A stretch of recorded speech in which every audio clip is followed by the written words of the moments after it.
तो वहीं एसपी के राष्ट्रीय सचिव अखिलेश सिंह का विवादित बयान सामने आया है। उन्होंने ममता बनर्जी के ईडी विरोधी स्टैंड को सही बताया। उन्होंने कहा कि समाजवादी पार्टी इस रुख का समर्थन करती है। विपक्ष शासित राज्यों के मुख्यमंत्रियों से भी ऐसा ही रुख अपनाने की अपील भी की है।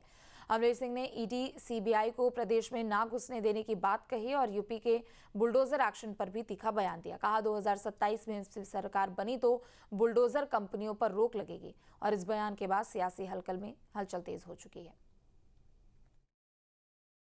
ममता दीदी ने जो स्टैंड लिया है, जितने उत्तर प्रदेश विपक्ष के मुख्यमंत्री हैं उसी तरह से स्टैंड लेना चाहिए।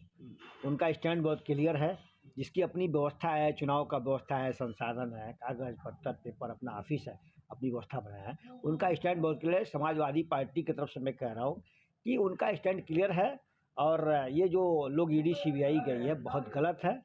और बीजेपी की सरकार में तो ऐसे ही हो रहा है, विपक्ष के ऊपर जबरदस्ती से आप ईडी सीबीआई यही कार्रवाई बीजेपी के लोग करा रहे हैं, लोग डराते हैं। बुलडोजर की कार्रवाई माननीय कोर्ट के आदेशानुसार भी भारतीय जनता पार्टी की सरकार में नहीं मान रहे हैं। एक परिवार में 10, 12, 15, 20 आदमी रहता है, उस घर में कोई एक खुदा न खास्ता एक अपराधी हो गया या उसको अपराध का आरोप लग गया, सजा नहीं हुआ है, आरोप लगा है, तो क्या 10 आदमी का घर गिराना कहीं से कल्चर में या कहीं से कोर्ट या न्यायालय परमिशन देता है? यह बहुत सरासर गलत है। बुलडोजर की कार्रवाई पर पूरी समाजवादी पार्टी की सरकार आते ही बैन लगेगा और जितनी बुलडोजर कंपनियां इस तरह से हैं उनको रजिस्ट्रेशन में ही उनकी सहमति, उस पर बैन लगेगा कि अगर आपने किसी पर बुलडोजर घर गिराने का काम किया तो आपकी कंपनी में बुलडोजर बिकने नहीं देंगे उत्तर प्रदेश में हम लोग। आपके मोबाइल पर तुरंत आएगी ब्रेकिंग न्यूज।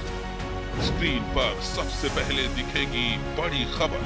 देश दुनिया की हर खबर एक जगह। अब आपके मोबाइल पर तुरंत फटाफट इंस्टॉल कीजिए न्यूज नेशन ऐप और रखिए खुद को अपडेट।